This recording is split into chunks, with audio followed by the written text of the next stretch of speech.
August 10th, the sacrament of the saint. Let them that suffer according to the will of God commit the keeping of their souls to Him in well-doing. 1 Peter chapter 4 verse 19.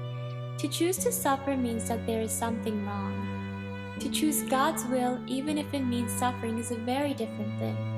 No healthy saint ever chooses suffering. He chooses God's will, as Jesus did, whether it means suffering or not.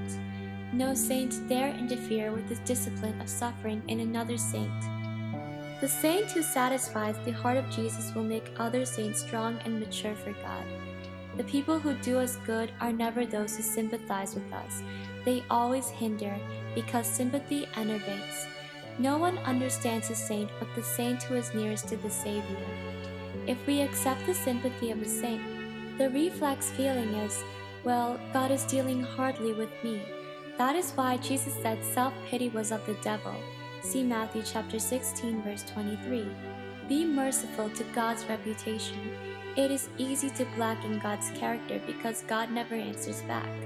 He never vindicates himself.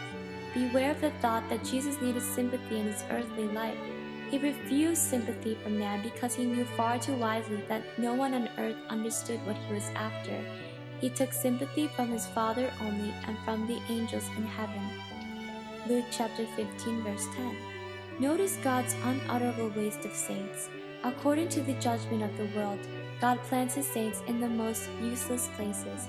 We say, God intends me to be here because I'm so useful. Jesus never estimated his life along the line of the greatest use. God put his saints where they would glorify him, and we are no judges at all